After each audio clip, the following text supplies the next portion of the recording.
so much for coming to the Canastota Public Library. We're really happy to have a wonderful guest speaker tonight whom you all know.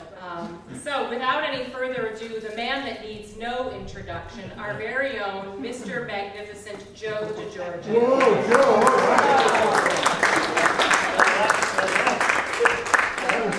Don't watch it. Try to live up to that. Yeah. I can't. Well, thank you for being here. By the way, the exhibit downstairs is different than the one I'm giving. So it's about basically women on the canal, family life with the emphasis on women. And so that's what this is all about this evening, and I hope you get something out of it. I'm trying to still get something out of this.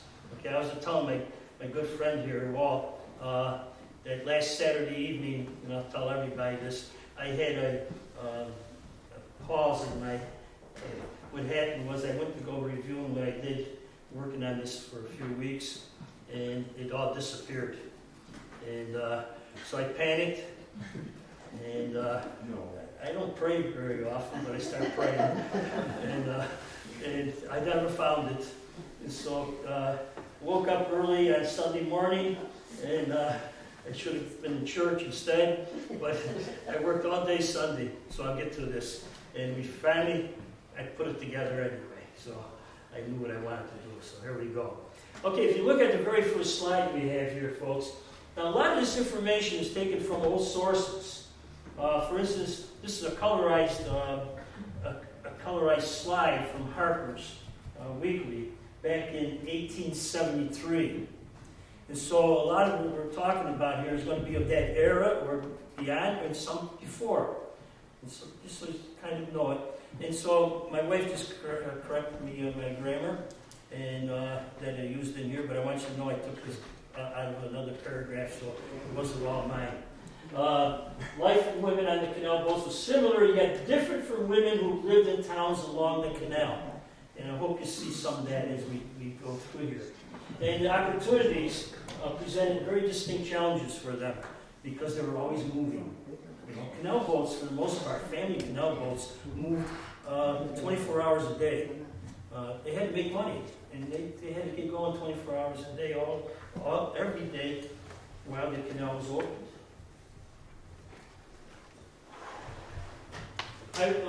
This is one of my teaching tools, I guess. Just kind of tell you what's going on, because what really is going on here is we're not talking about any one area. Everybody's got an idea what the canal was like. And most of the ideas that you have come from the opening of the canal, 1825. Okay? And I'm going to try to destroy some of that ideas that you have because time moves on. And every time you change something in our culture, everything changes. And in space and time. Space means the environment. And you're going to find that the environment, even on the canal, changed. And what environment was? The canal boat itself, the barges itself. They changed over time.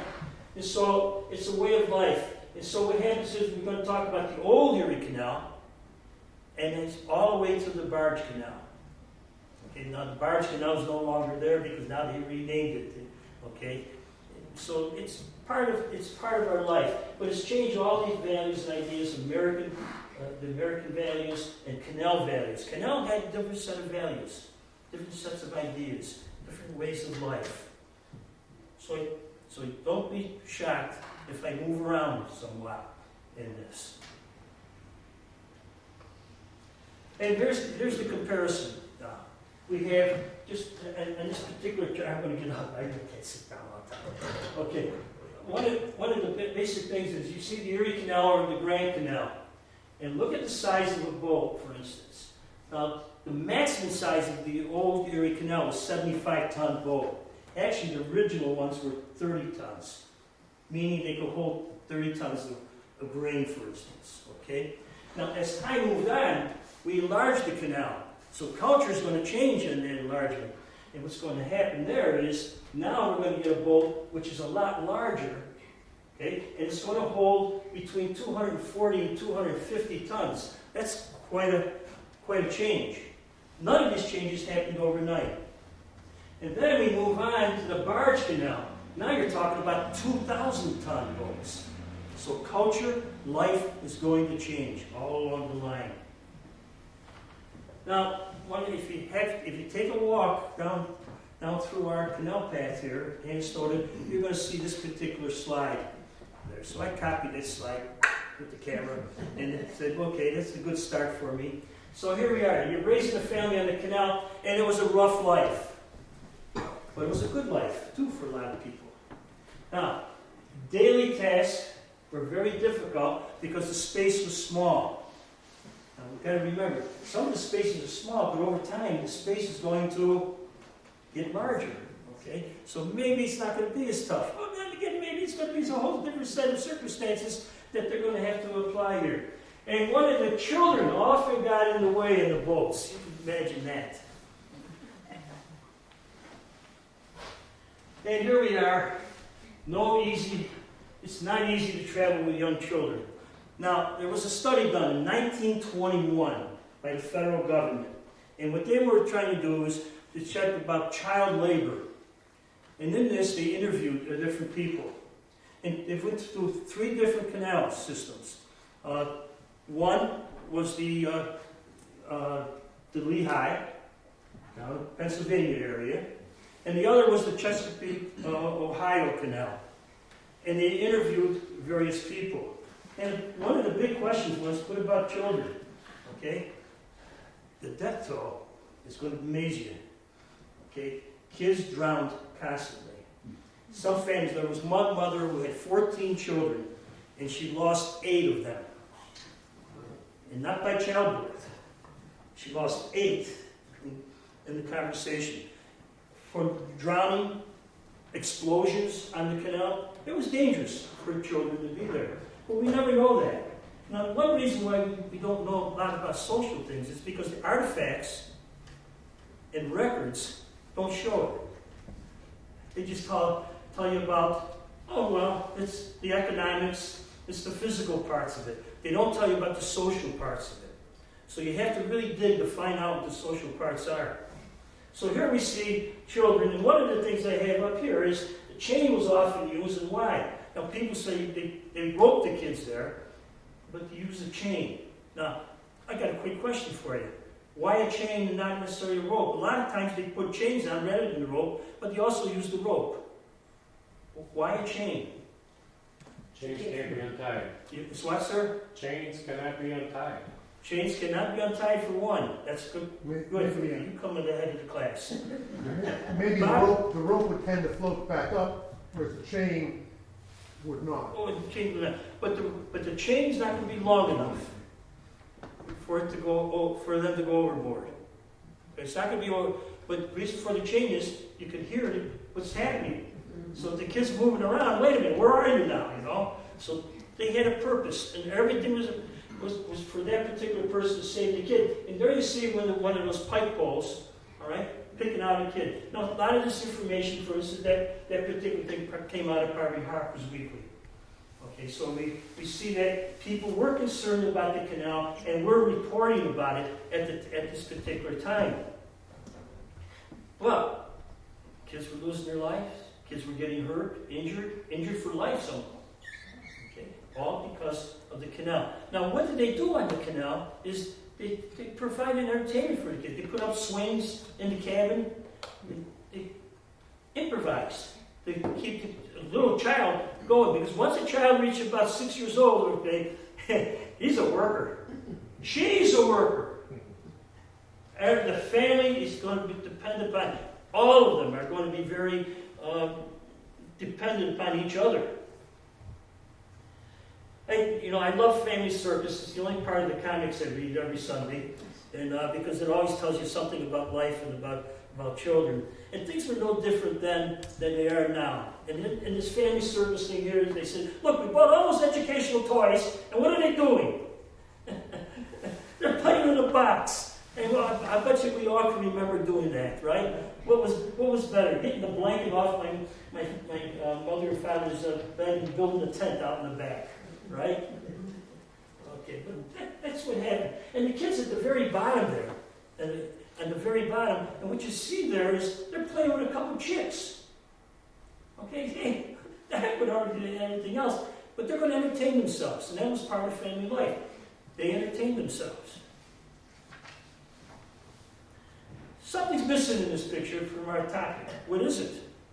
What's missing out of here? Mother. Yeah. Hey, father's still going to be considered the boss, the authority. But mother is going to be the one who's going to really tell things and how they should be here. Now, there's something else I want you to consider here. I'd like you to consider the cabin. Take a good look at that cabin. We're going to talk about the cabin later in the talk here. But take a good look at that cabin. And let's just say, do you think that cabin was early, middle, or late? Educated guess. Wow. I think late. You think late. Why? First of all, it's well appointed. Yeah, it is. Yeah, that's basically it. So time's going to change. And look what the children are doing. Okay, she's probably got a doll in her hand or something. He's playing with a military set. Okay, so economically, what do you think of this particular family? Well off. But they're canal people. Canal people can't be well off. But they are. Okay. Here's the cabin. Everything was very small. Cabins. All right? Now, on the Erie Canal, the cabins were usually larger than other, because, well, like the boats on the Chesapeake in Ohio and the Lehigh, some cabins on the Erie Canal were 11 by 17, almost the entire width of the boat. And on some of those other ones, 10 by 14, 10 by 12. How do you raise a family doing that particular thing? What you see here, though, are Erie Canal ones. Home sweet home. And here's some diagrams. And you can see the living part. I made a red spot in the living part. But the one above there, that comes off of one of the Pennsylvania canals. And you see not very elaborate, diagram-wise, anyway. And so there's places that people have to be, and you're going to be underfoot. Yeah, everybody's going to be in each other's way, especially children. And here is the drones and the workers. You see, now here we get people who are using the canal in a whole different way. But you know who has the tiller? Yeah, who has the tiller? It's the mom. And who's holding the baby? That's Daddy! All right, Dad's holding the baby here. All right? But notice, they had to contend with this. They had to contend with the outside society. We'll call them outside society. Those people say, oh, we got a canal. Let's take a trip. Let's have a drink or two here and have a good time, you know? Whereas these people, wait a minute, they had to pay attention to what was going on. Now, Dad's busy doing it, so Mom's got to take over. She's going to be able to do almost every job that the man's going to do.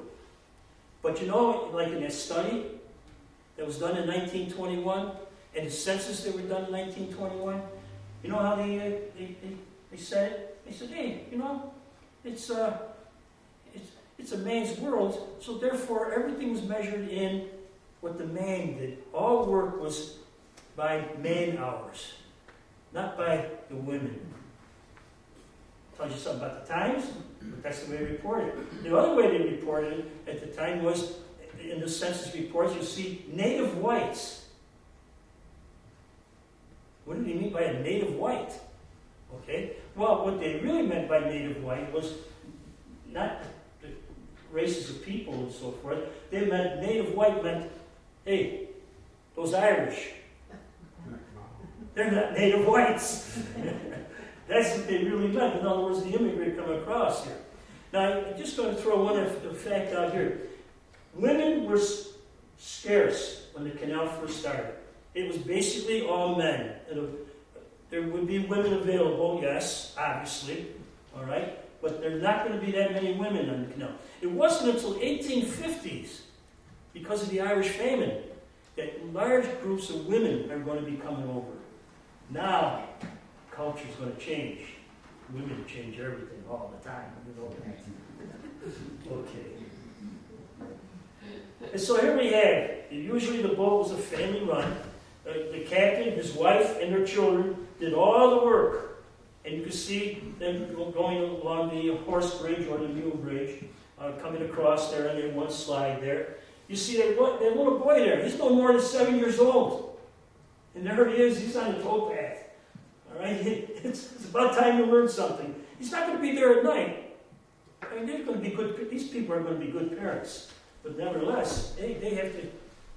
You're going to grow up to be perhaps a boatman yourself, and so you better start learning the trade right now. And at the very bottom there, you see a young girl. That's an E.L. Henry painting, and E.L. Henry painted a lot of scenes about the canal.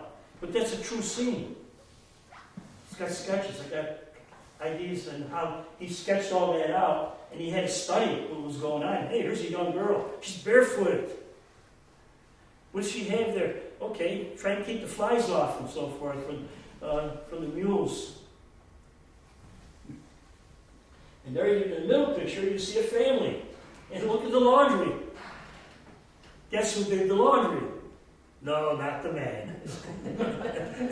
No way in the world was he going to do the laundry. Okay? But there's the kids, a little more grown up here. And probably that particular picture was taken on a Sunday. Because that was really a lot of times a day of rest. And you're going to find that most canalers were good Christians. And so not only a day of rest, it's going to be a day of rest, but it's also going to be perhaps a day of prayer. Even though there was no place to have a church or someplace, because they're on the canal. And they're going to live their life on the canal that way. But you know, something people miss out. There were shanties along the canal. Little inlets along the creek and so forth. And there were people, families living on those. Those were canal people.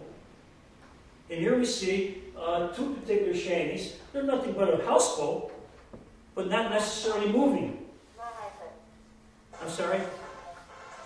Oh, okay, I thought someone was talking to me. Okay. I was going to say, hey, somebody up there is talking. I don't know what was going on. But anyway, the shades, and you can see where even the woman in there's a dog. And these people are going to live normal lives. Okay, pooch, sit up. Okay, if you need a nice thing. But that's off the shanty. Now, who are these people? What did the people do? The men probably worked on the canal. They needed a place to live.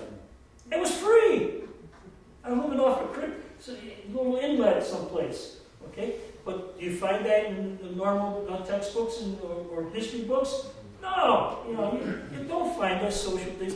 Real people really doing things. It's people, not those big shots. Okay? Not Nathan Roberts. It's those people there. They're really doing a good job. Now, open wide. Okay, who's going to be in charge of medicine? Now, there's not going to be so many doctors. Professional people aren't going to be around. And if there was professional people and you had to get medical help, you might have to travel miles to get it, and then have to go way in the interior, so far, a couple of miles off the canal before you possibly found somebody. So Mom had to be a person who knew how to do herbs. And the word is simplies. Simplies was a canal word. You're going to see that in red along the way. All right? It was a master of herbs. And women, the master of herbs. Where they learned from? From Mom. Passed it down. Okay? This is going to help us out. So that was part of family living. And a lot of the boats also had kits. They stopped at a drugstore, a pharmacy somewhere along the line, and if they could afford it, they bought a kit in order to mix up the material themselves. So did we find that out in most history books? No.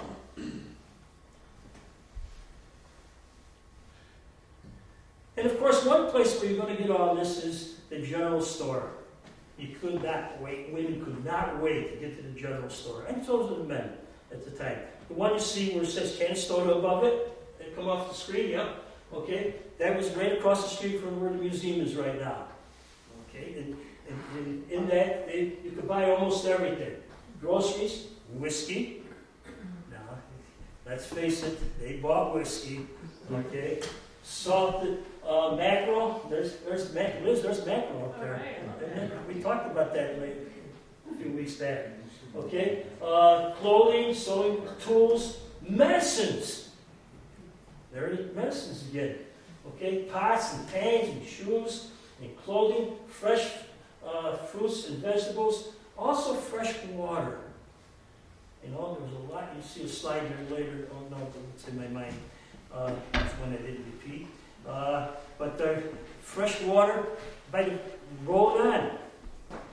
Some cases they actually purchased the fresh water from a place like this. And in cities, for instance, if they were like in Syracuse, they might get it in the later years from a fire hydrant. They'll get water from a fire hydrant. Somebody opened it up for them. If no one opened it up for them, there was always that handy tool that Dad had that would open up the thing, get the water, and get that out of there quickly because somebody's going to come after you. Those Canal people, you know, watch them out. Watch out for them all the time.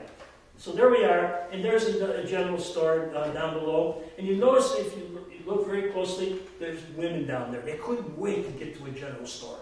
Why? What's going on? You know, constant. And of course, this is the economics of it now. Now we get a little serious here. Okay? The Industrial Revolution. We had a later Industrial Revolution here. What did the Industrial Revolution bring about? Wage labor. Wage labor is going to change our culture quickly. What else happened? A market revolution. A market economy. That's what's going to go out. So outwork system is going to disappear. Not completely, but it's going to disappear. In other words, you did something at home and you sold it. Or you gave it to somebody who's going to put something else together for it. What comes about because of our Industrial Revolution is the factory system. Now, what I'm getting at here is what's going to happen with the factory system is that it's going to change Canal life. And it's going to make Canal life more convenient. Now, women who are going to the factories in these big cities, a better lifestyle is going to be the Canal. Why? Is because you're your own boss. The only person you got is your husband. And now, all that's there, it's not so-called slave labor. It's your labor. It's what you could bring into it. So that's a big idea. Now, like I said, the most famous state-led creation of market revolution was undoubtedly the Erie Canal. Undoubtedly. Okay. Why? They moved. They kept moving. They moved west and brought things. The packet boat, the barge. And by the way, packet boat in later years is going to have a different connotation. And the reason why it's going to have a different connotation is because they're going to, a packet boat, if you looked at some of those pictures of Clinton Square, which was a packet harbor, okay, those were freight boats. So now, at the time, packet boat originally, until about 1850, basically was a bus, a passenger thing. Then they started disappearing because of the railroads. But then now, packet start getting a different definition. Now you see here line boats. What's a line boat? Does anybody know? Okay, that's a big question. People ask, what's a line boat? A line boat took care of passengers and freight. Freight primarily, passengers. It was a second income. It was not the best of things like steerage, coming across the ocean like from my grandmother and grandfather. Right? In other words, it's a place. You paid for some, but it was a way that families made a living on a line boat. Now what goes on? Because of the market economy, railroads come in. Now railroads are going to feed into the canal, or canals, but basically into the Erie Canal. Now the market economy is really spread out. The canal is very important. Important to who? Important to the family. Important to the family that's on the boat. Okay, here we go. A little more further. Need for wages, growing cash economy. Now, before you know, you have to trade something off barter. All right. Hey, I give you 2 chickens, you give me a couple bags of potatoes or whatever have you. All right, that's all going to occur. But what's going to happen here is going to be a cash economy. Families became dependent on the wages for women and children. Ah, wait a minute. Wages for yourselves on a canal boat. You don't need to work someplace in Canastota for wages. I'm going to have a canal boat. Home life suffered. Women, this is if your home life suffered. Home life did not suffer if you had a canal boat. You had home life right there. It's with you all the time. You didn't need to go out to a factory. Double burden of factory workers. Look at this. Because mother had to take care of the children. At the same time, you had to go work.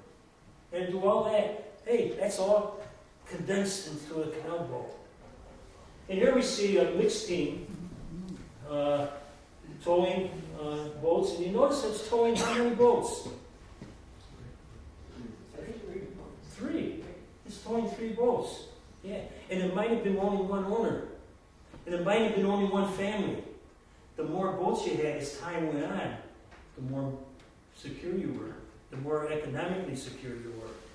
So there are people generally move and live where they can find work and support their families. Hey, I might as well move with it on the canal. This is a lot to read here, but basically it's a flow of people and ideas, and that's what the canal did. It was a flow of people and ideas. We could talk all about the history of that, New York prominent state. Use a different word there because sometimes I get all the tongue twisted. And made New York City a busy place, opened the interior. That's a whole different topic. Come next year and we might have it for you. Okay? But nevertheless, what happened was we had a lot of flow of people and ideas. Different languages, customs. Remember that first slide I showed? Okay? Practices and languages. Social reforms. Abolitionism. Women's suffrage. Utopian communities. Religious movements. And temperance. Temperance meant, wait a minute, somebody's drinking too much. And who's going to be in the forefront of all that? Women. And even some canal women. Okay? Now, ordinarily, the husband, the father, the man on a canal boat was not a drinker. He had to tend to a family. Right? It's going to be those other people. But it's going to be, no, wait a minute, they're destroying family life. So there we have that particular thing. And so then we had basically social reforms. It's going to be women along the canal, on the canal. So here we have the Erie Canal. It's a channel of transportation and commerce, social transformation. The Erie Canal was the instrument of change, spreading social reform.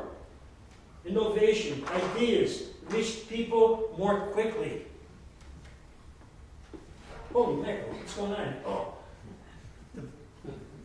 Everybody knows what that is, huh? Well, that's the burnt over district, right?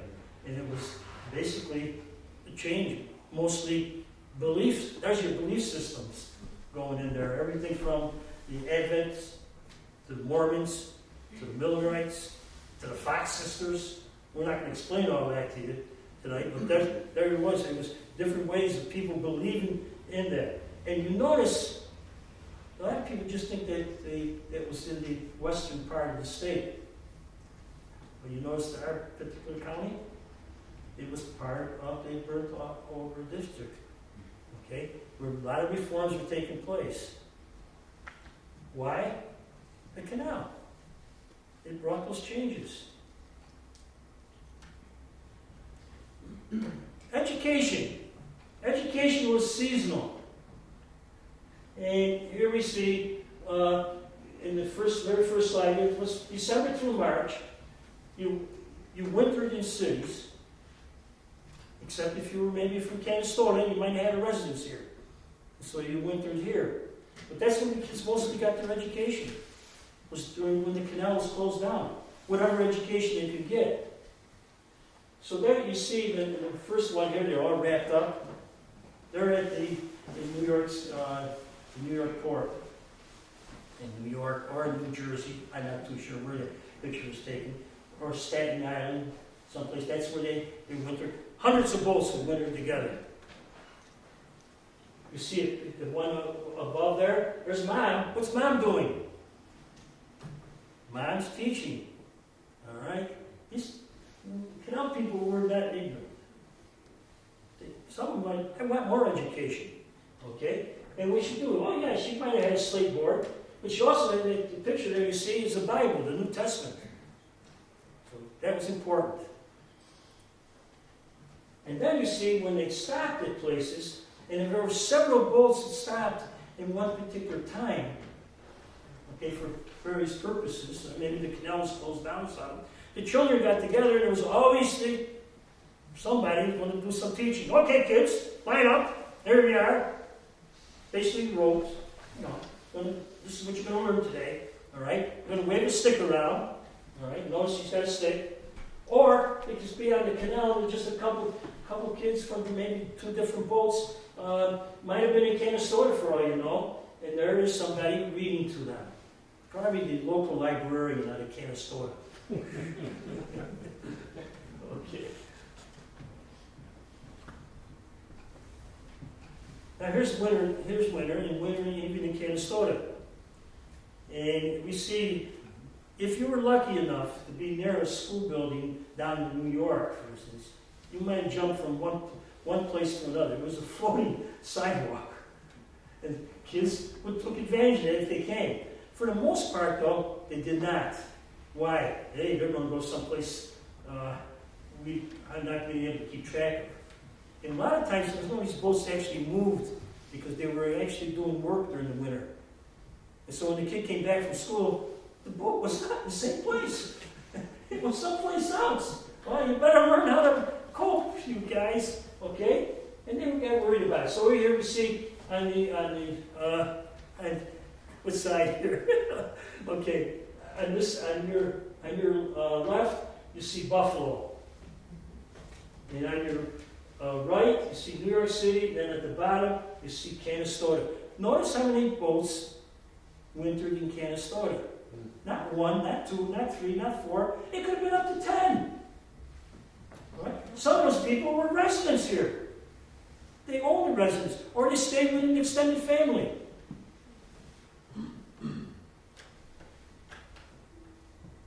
Oh, speaking of somebody from Canastota, the Conley family. Of course. All right. Now, one of the readings that we have on hand here is Andrew Conley. Andrew Conley was born in 1883, and he's going to be a canaler.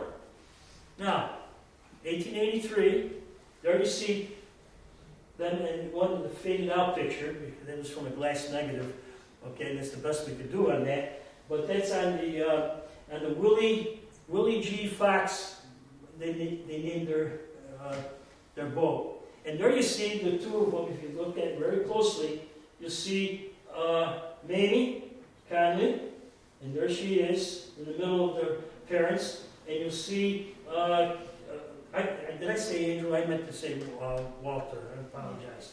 And there you see Walter, and of course Captain James. By the way,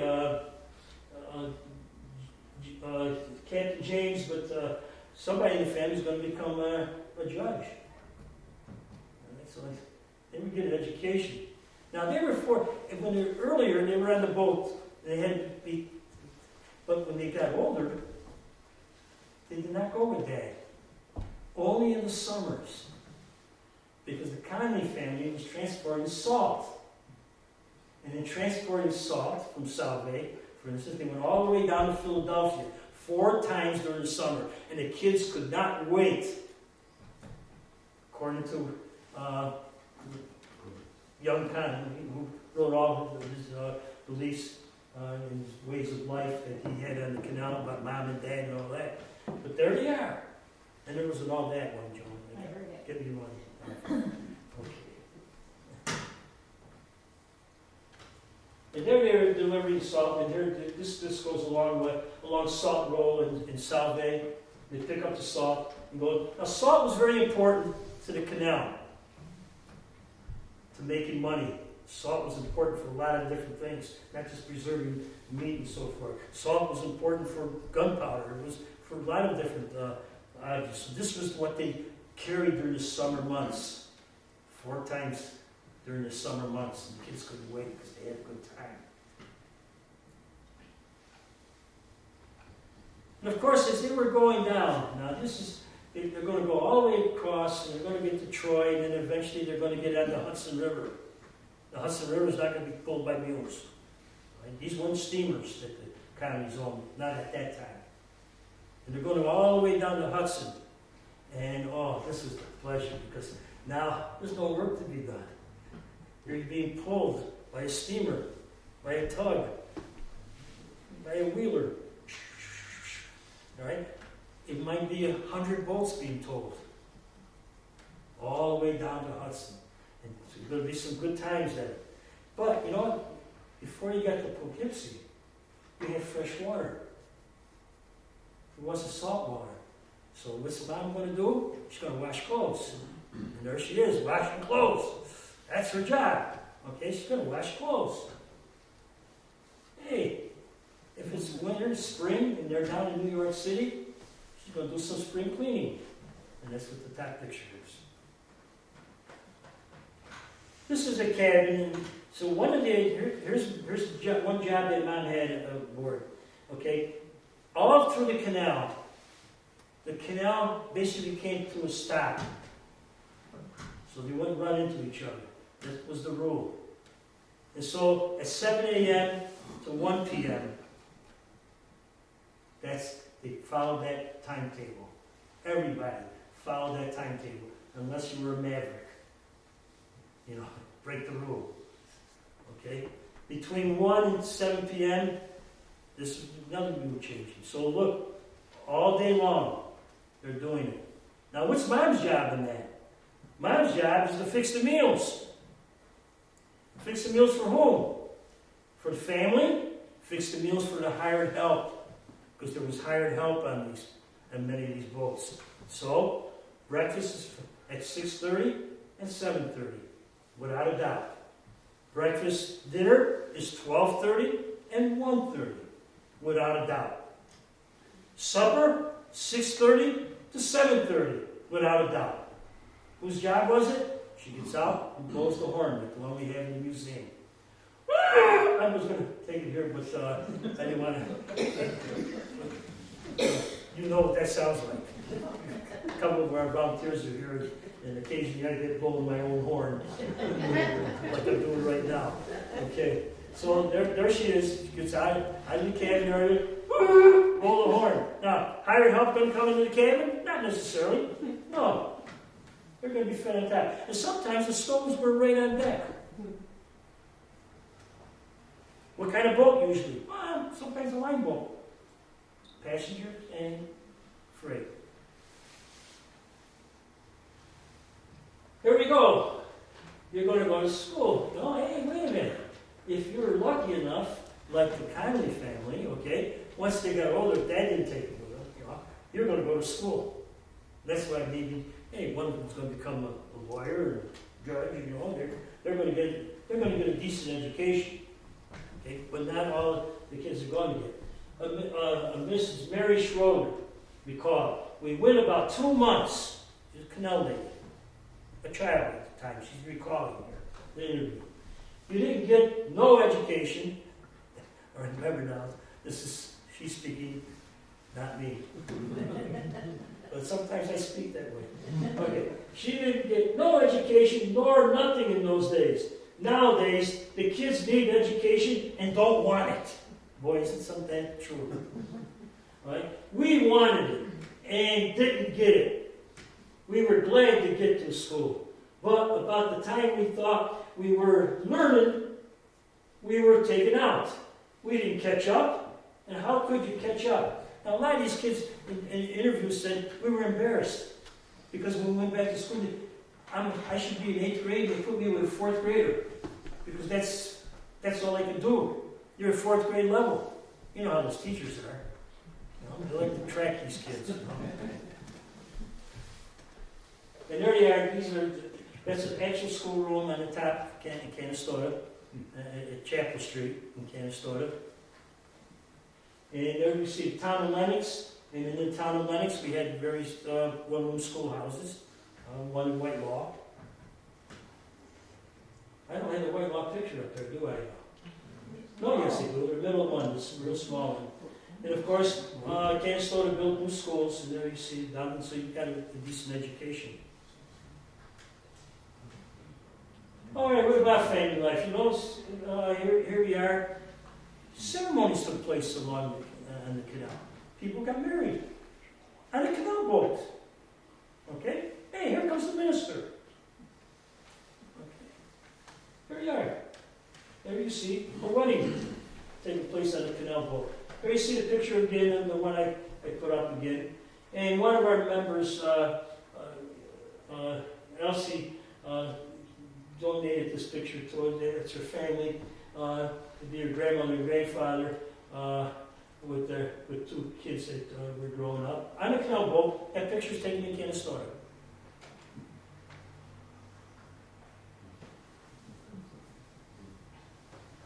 Now, life is changing for women. Okay, what you see on your left side here is 17th century, 18th century, were the sphere of women. Okay, you knew your place, the kitchen, the home.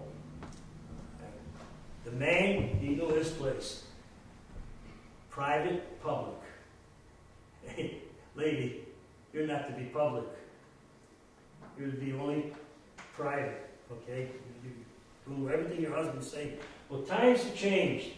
Women on the canal boat, and this is a heading from one of the newspapers, the Times Union, back in, if I can read that correctly, I did some research on 1863, or no, 1883, I'm sorry. 1883, and in 1883 they are, oh, I'm sorry, 1923. This is the one I got all mixed up on. Women on a canal boat from Troy, they managed their own boat. 1923. Okay? Where are they? They're on the barge. The barge canal was completed in 1918. And here they are. A cheap way to have a delightful education. Not education, but vacation. All right. A whole group of them. Not the whole newspaper article about that. And then, now look at this. Women to attend Canal Land meeting. They were part of the Chamber of Commerce. Hey, we have something to say about the state selling the land. This is in Rome. Okay, that was taken out of the Rome Senate about the same year. And of course, stereotype slide, the one picture there. She's reading a magazine called Truth. He's watching close. Yeah. Right. Things are changing, of course. And according, so the realm of domestic life is beginning to change, okay? Why? Because of that industrial revolution that we talked about. Here's another canal word, hoodly dasher. And what it meant basically was 2 boats or more tied together. Now, one way we get information in Canastota at the museum is people donate things and say, gee, are you interested in this? And somebody from Oneida, related to the family of this, sent me this little letter that was the back of the picture along with that. And here we have a young lady on the canal boat. That was run by one family. And there she is being very young, I pointed to the computer, you know, and there she is on your right-hand side. She's very young there, and then she grew up on the boat. There she is, sitting on the boat as a young lady. I blew up a picture. What's Dad doing? He's using a bilge pump, getting water out of the bottom, so it doesn't destroy the grain that's in the boat. These are grain boats that are being towed. Notice 1, 2, 3. With a team of 3. With a team of 3.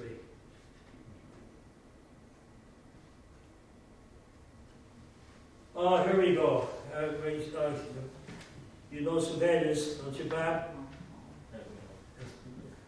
Henry. Okay? Michelle Henry? Or, Oh, yeah. Michelle Henry. She gave a talk here, and she gave a talk a couple years ago now, and she played the part of Captain Kelsey. Well, it turns out Captain Kelsey was a real person.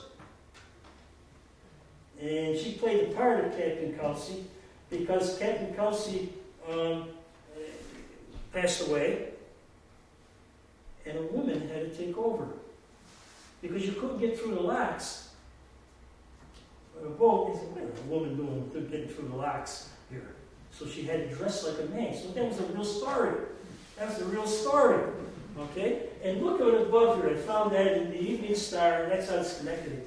At present, there are 5 women who captained canal boats. They are Mrs. Leopold, whose husband is now being held for murder, Mrs. Riley, and Mrs. Eddie and Mrs. Eagle. 2 of these are widows, and the others have husbands, but they don't figure much. That's the story. I mean, That's it's the story in the roll. Look at the date, 1895.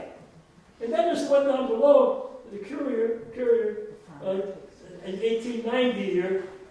Women on the boat, basically what that's going to describe is about how good they are. In other words, what they're going to say here, people on the canal, you got a wrong idea. This way back to 18. A reporter gets on the boat, and he's amazed what he sees. You know, he sees sensible people, and he says, wait a minute. People think these people don't have any morals.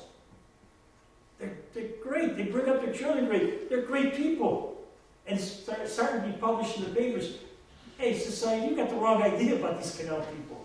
And there's going to be several articles in many different magazines of the day and of the newspapers of the day. And what you see at the very bottom there is the idea of what's happening to women. Hey, I'm doing okay, Joan. All right. Joan goes like this to me if I talk too much. Okay. She'll get it for picking on it now. Walter Emmons wrote a lot of books, and wrote a lot of books about the canal, for instance. But, you know, one of the places that he got a lot of his information, he found his father's scrapbook in a barn. And his father was describing life on the canal, the Black River Canal, for the most part, but life on the Erie Canal, too. And Rome Hall, it's a story, they made a movie out of it. And the movie is The Farmer Takes a Wife. Now you have 2 different kinds of societies. You know, you have, and she just thought in the book, which was very common, you know, if you're not a canaler, you're not a canaler. All right? If you're not a canaler, you're not a canaler. All right? And here's a farmer who buys a boat, Dan Harlow, and Molly Larkin. They're the 2 main characters in the book and in the movie. And here they are arguing about whose culture is the best. Well, I'm going to have you read the book to find out who falls apart here, okay? But I recommend reading the book. But it tells you a lot about active young women. Look this up. This was back in 1890s, and look what we're looking for here. This is the Buffalo Evening News. Wanted active young women, cooks for lake and canal, good wages. Report to 144 Main Street. Okay, I want you to use your imagination now about some of these young women. Because some of these young women, Walter Emmons says, We don't use the word, but I need to know who these young women are going to be. Now, on the canal, a lot of these young women ended up marrying the man who hired them, okay, and became people. A lot of them were okay. But that's all recorded history. And decide. Okay, this is what I meant. There was agencies along the canal in big cities, and the agency was usually run by a woman, an older woman, and she would take in girls. And of course, you needed a cook. I got a cook for you, honey. You're going to be with this guy. You got a job. You're going to be a cook. You know what I'm referring to here. Okay, and so that takes place but it turns out that Molly Larkin is no ordinary person from the agency. She's quite uppity and quite the lady in her own self. But that's part of it. So now you see going on there. Now here's another canal word for you. Jularchy. You ever heard of Jularchy? Probably not. Okay? But there's a whole bunch of vocabulary words that deal just with the canal, and I just picked out a few. Jularchy means my girlfriend. I have a girlfriend. And there you see, on the boats, there's going to be romance. Now, most of these people, when they married canal people. All right? Why? Because that's what they meant. Except if they get out of the neighborhood, they can find somebody else, Like, get out of my neighborhood and find my lovely wife. Made a big difference with me. All right, so there we are. The evening, another newspaper. Okay, what is it? Oh, Gazette. Okay, and then the year there is 1890 again. Life in the cabins. No, prodigy of 9. Reporter went aboard and got permission to go down, and he found, wow, beautifully clean place. A piano in one of these kids, and a 9-year-old. That's not a piano, but nevertheless. It sort of works out. But there they are. And that one photo there, I got the black and white part is showing you how well kept the cabin is. But there it is, and that's from Farmer Takes a Wife in color in the 1953 movie, which was a musical. And so it was quite the thing.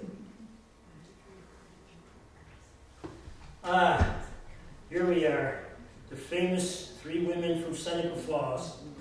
Can anybody name the 3 women? Okay, well, it's going to be Elizabeth Cady Stanton. it's one lady. It's going to be Elizabeth Cady Stanton. Jane Fonda. And the lady in the middle is going to be Jane Fonda, Gloria Steinem. You got it! See how culture comes up alive here? You got it. All right, wait a minute. It's going to be Amelia Bloomer in the middle, and she's introducing her to, guess who? Susan B. Anthony. Yeah. So here the 3 are meeting in Seneca Falls. Okay? Now, just a quick piece of information. Amelia Bloomer did not invent the bloomer.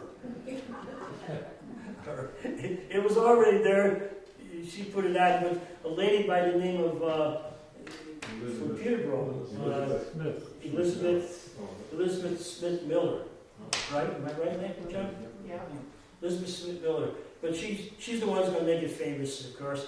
And they were the Turkish type things, all right? And so because her name is Bloomer, now we got bloomers. Do we still have bloomers? All right. Anyway, time goes by. Elizabeth Cady said, how many of you know that she had 2 children? She was very proud of having 2 children. And another thing Elizabeth Cady Stanton did, she was a homeopathologist. She was one who came up with cures. and she would teach other women the cures. We just know her about the suffrage movement and that kind of thing.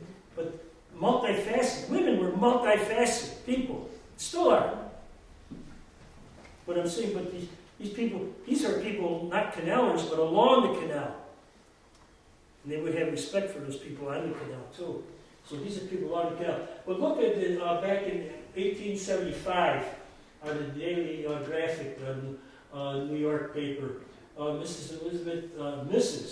Elizabeth Cady Stanton says that the saddest thing about the women's suffrage movement is that the largest amount of ridicule has come from other women. And that was basically it, and we know that history. Okay, wait a minute, you can't change your way of life. We shouldn't vote. Okay, so then at the very bottom there, I just put down the 1890s.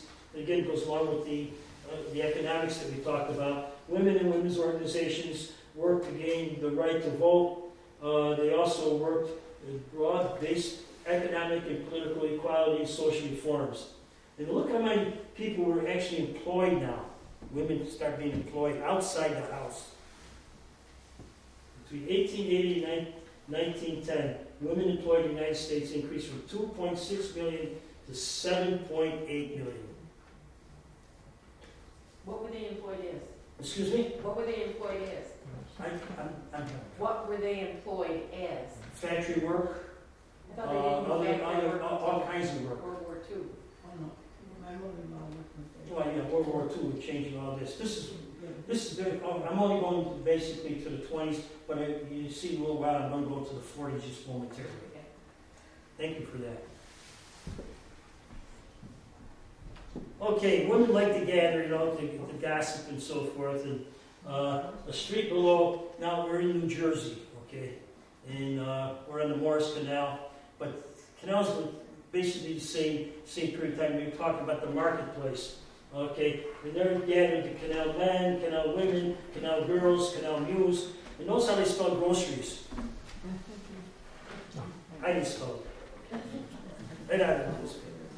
All right, but they were two places. One is that along, the ones that they would spread news of what's going on, as you see from that one photograph there. And the other place they would stop, they would love to stop at locks, especially one that had multiple locks, because that gave them a chance to go to town, gave them a chance to meet the lock tender's family, gab away conversation, because sometimes in a lock they could be there for hours sometimes, depending upon the line, and waiting for it, because first come, first serve, unless you perfect your way through it, which often they did. So women cooked the meals for the families and passengers for extra money. Passengers provided news, conversation, entertainment. Took advantage of time spent at the locks to visit and purchase produce and items. Exchange news when boats were tied together. And that's basically what that was all about. Because the canal kept changing and people were so used to it, elderly had a tough time adjusting. Wait a minute. We live on the canal. What are we going to do? You mean we can't be on a boat anymore? Think about what happened to those people. And here we see elderly people. How's the elderly? We all have to adjust to where we are. I find it tough. Okay, it's tough to let go of the past. But notice the family there at the very bottom. And you would have thought that particular cabin was, the focal length was a whole big room there. But look at all the goodies they had in there, clocks and curtains on the wall. But they're an elderly couple, elderly group. What are you going to do when the canal shuts down? 1918, the barge is going to be built. It's going to open up.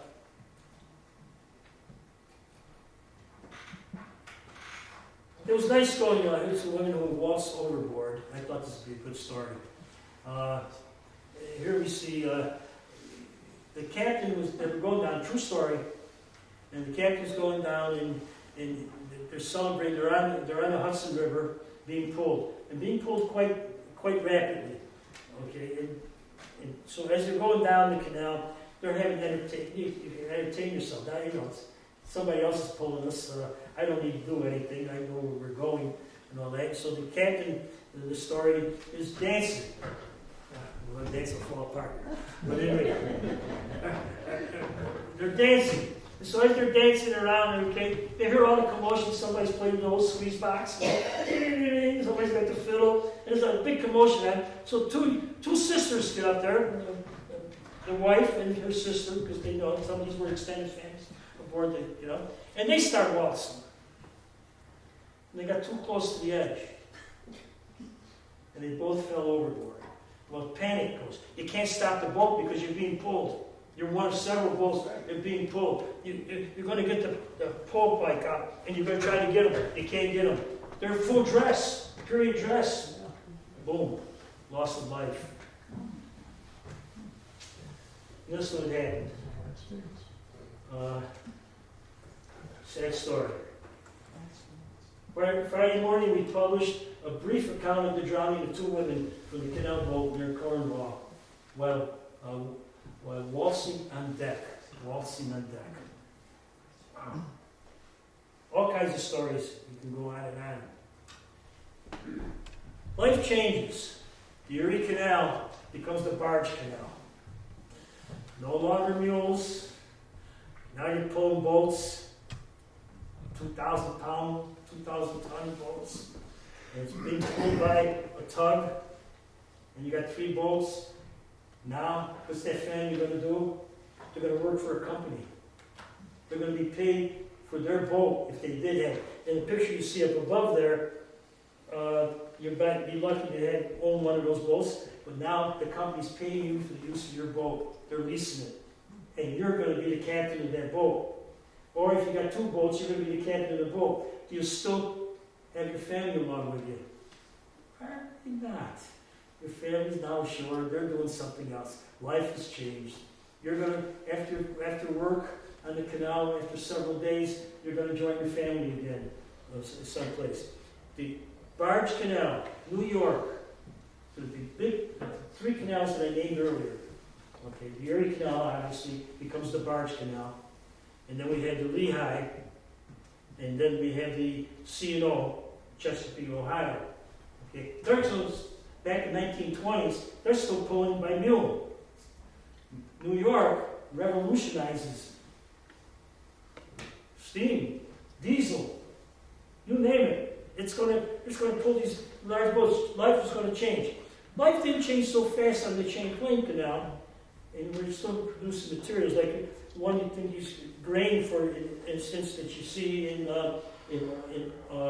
Buffalo is going to be going to international ports now with multi-ton barges going down the Hudson now. Lake Champlain is going to still be. They're going to still do basically lumber, pulp, potash, and all those things that are needed. And it's going to come down, and so their idea is not going to change, but that's going to become equivalent to the rest of the Erie Canal. So life is changing very rapidly. And you see the families, they're still going to be there. Now you got 2 families, according to what I read, there's 2 boats here, and both families have 5 children apiece. And they're having a tough time. We're not going to give up our families. So if you want us to work the new canal, you're taking us all about it. So what's Mom doing? Mom's now working, she's now cooking meals, and she's getting paid 90 cents to $1 for each meal she does for the rest of the crews that are going to be on this consorts. That's what the ships were called, or the boats were called afterwards. So there she is, and she had to be from Durnville. Her name is Mrs. Baker.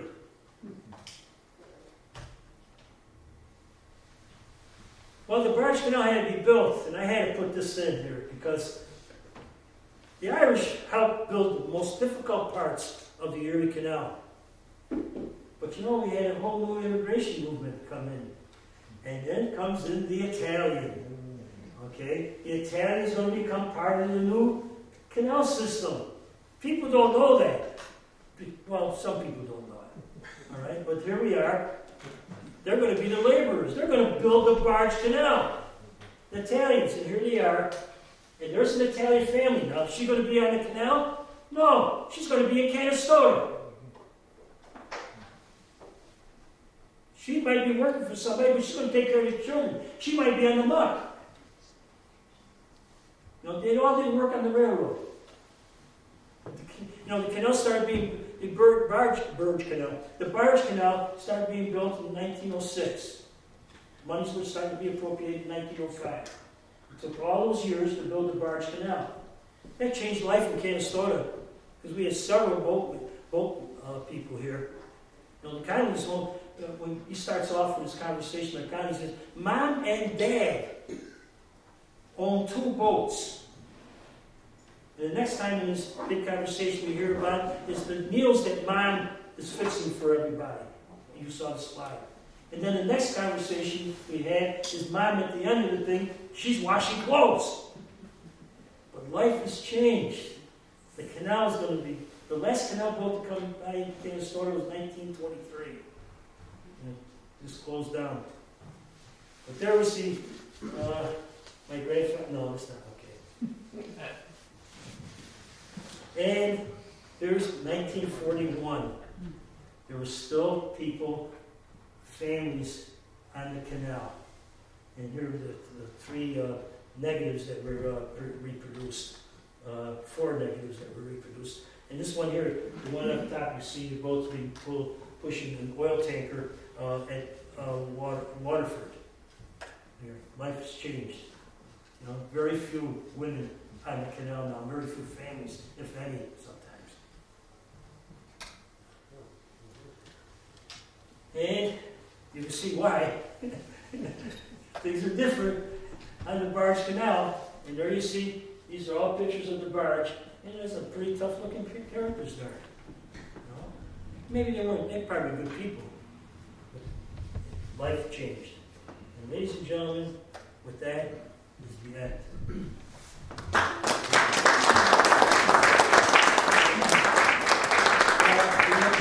I'm sorry, Joe. She didn't do this to me, though. Yes. How much did a canal boat cost? Well, ordinary wood boats, right? You can pay anywhere from $3,000 to maybe $5,000. And no more of a wooden boat now, I'm talking here. Because once the steel came in, obviously, the ordinary person is not going to buy a steel barge. You couldn't get insurance usually, none of this holds true, past 5 years because the boat was leaking and just not worth it. You couldn't get insurance because you couldn't guarantee that your cargo is going to be safe from water. But they repaired the boats constantly, constant repairment. Yes. Do you have any information of the canal that was the addition they built from Durhamville to Oneida Lake in South Bay? Yeah, off my head, very little. I know it But we wasn't. do have information. I know it didn't last very long. It was only open. No, it didn't last very two long. seasons, I believe. You just couldn't handle it. But the Alfred E. Smith was built in Durhamville. And the Alfred E. Smith was a huge, one of the last of the wooden boats to be built. It was huge. And it was named Alfred E. Smith for the governor at the time. And that was floated down onto the Oneida Lake by that particular place. Because those locks are still underneath, under the Oneida Lake Marina, Yeah. underneath the building there. Yeah. There's like 3 of them, I think. And do you live there? Yeah, they're down by there. Yes, thank you. First boat to reach surface on the Erie Canal was named the Montezuma. It was in 1820. Do you know the name of the first boat to reach Canastota on the Erie Canal? I don't. The answer is I should. You said the last one was in 1923. Yeah, well, it's embedded here someplace, Ross. Do we have records? Yeah, okay, in 1820, the first boats that came through here were 1820, and the Montezuma was the first one because where it was built. okay? And that came in this direction, okay? So it might have been the Montezuma, but I think there's got to be some, because in 1820, okay, in October of 1820, the canal was basically opened from Utica to Syracuse. So that's when the first boat came by, and I couldn't even tell you the date. I was trying to look that up just the other day. But you know, I'm gonna get mad at you because I can't answer the question. No, it might have been the Montezuma because that was one of the first boats that we built using the passenger. Okay, but I'm only making an assumption here. Any more? We'll try. Okay, hey folks, thanks a lot. Thank you very much.